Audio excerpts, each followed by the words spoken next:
Alô, amigos. Vamos conversar um pouco sobre o pólipo endometrial, uma questão prática importante na ginecologia do dia a dia.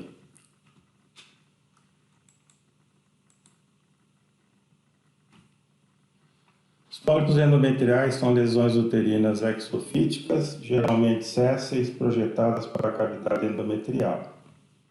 São compostos de glândulas, estroma e vasos sanguíneos. Podem ser assintomáticos ou causar sangramento uterino anormal, entre outras questões que conversaremos em seguida. Não existe consenso sobre sua história natural ou seu significado patológico. Melhor momento para identificar um pólipo do endométrio numa mulher em idade reprodutiva é durante a menstruação ou no final do período menstrual. Nessa foto aqui, dessa imagem, vocês podem ver o endométrio basal, com escamado, e o pólipo bem identificado aqui, preenchendo a luz da cavidade uterina. Ainda podemos identificar os pólipos, sem muitos problemas com a ultrassonografia, quando temos o endométrio proliferativo com padrão trilaminar, porque o pólipo será mais ecogênico que a camada funcional do endométrio, e com isso a gente pode ter a diferença de ecogenicidade e identificar a região nodular ovoide, muitas vezes desviando a linha média e bem caracterizado. Já na fase secretora, fica mais difícil de caracterizar o pólipo devido à camada funcional endometrial ficar mais ecogênica e ter, portanto, uma ecotextura similar com o pólipo, e ele fica disfarçado. Mesmo assim, em alguns casos, a gente consegue ver que o endométrio é heterogêneo e fazer uma suspeita e solicitar que a paciente retorne após a menstruação ou menstruada. Melhor seria menstruada pela presença de fluido que vai fornecer o contraste dentro da cavidade uterina, e com isso fazer a confirmação do pólipo.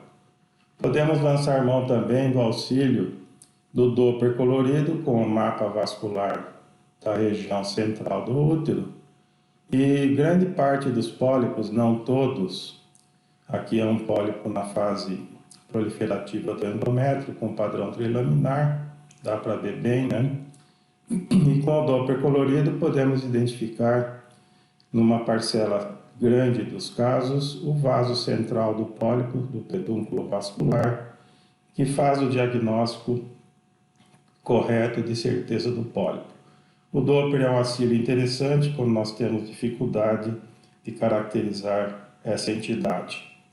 Por exemplo, podemos ter grandes pólipos dentro do endométrio, com tamanhos maiores do que 12 milímetros, e num endométrio fino, como acontece muitas vezes na pós-menopausa, quando a mulher não usa a terapia hormonal, e com isso o útero enluva o pólipo e simula endométrio espessado.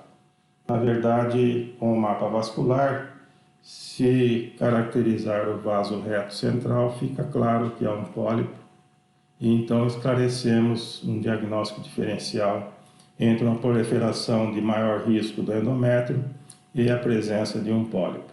O Doppler espectral não amplia o diagnóstico e, portanto, não é necessário a sua utilização.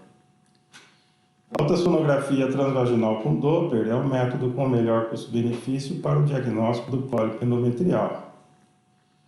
O quadro clínico, quando o pólipo é sintomático, é de sangramento uterino anormal, eventualmente a queixa de dor, e nas pacientes com esterilidade, o pólipo pode alterar a qualidade do endométrio e, portanto, seu diagnóstico ser importante para o manejo do caso.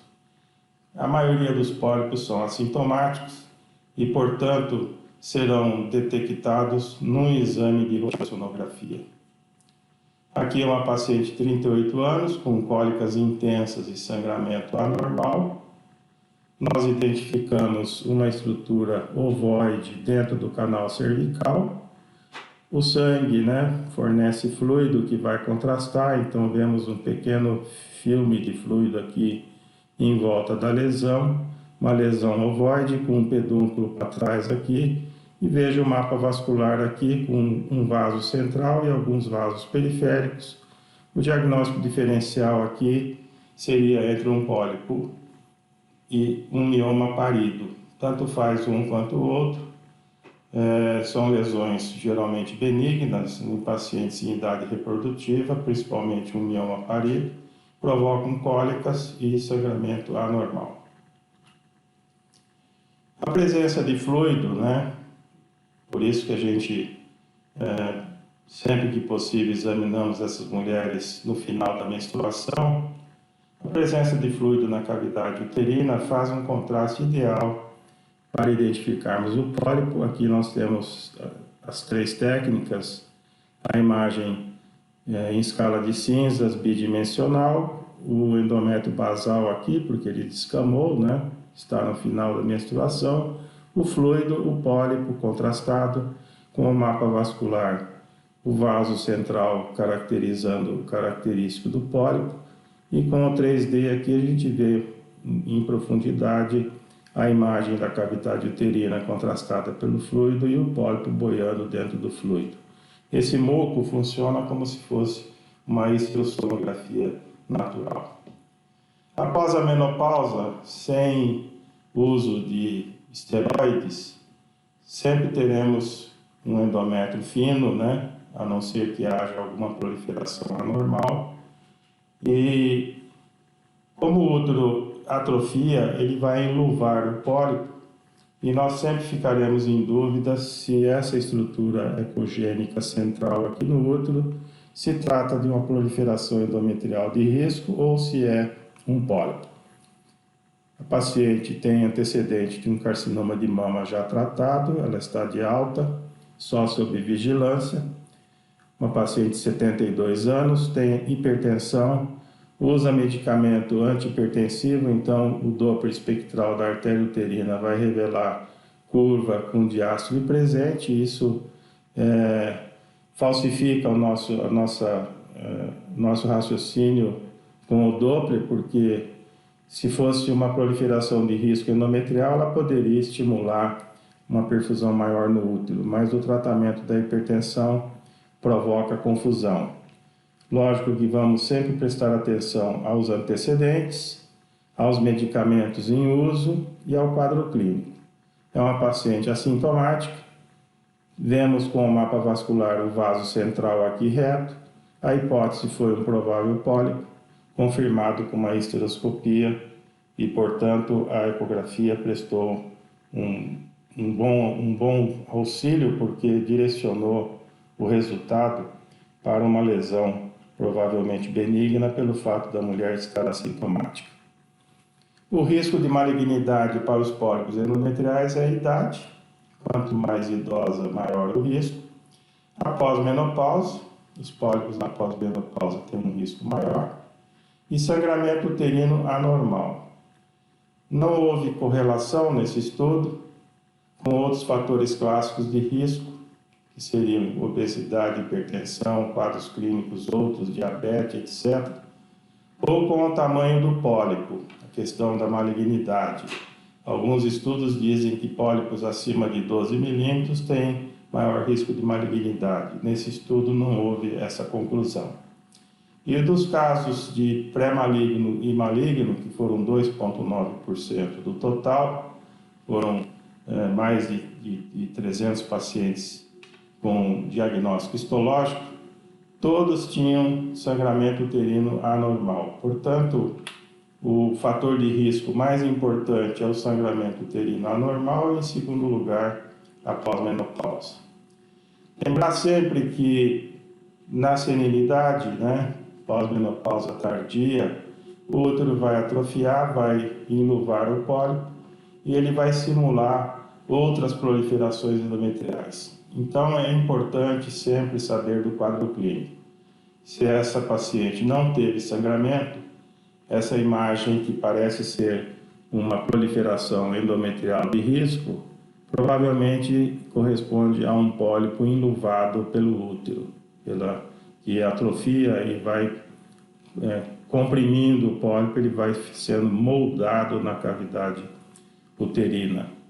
Então, o quadro clínico é sumamente importante para nós orientarmos a urgência ou não de um diagnóstico histológico. E, lógico, sempre atentar às outras questões que eu já disse, ao mapa vascular e também, obviamente, deixar sempre em aberto um canal para investigação futura.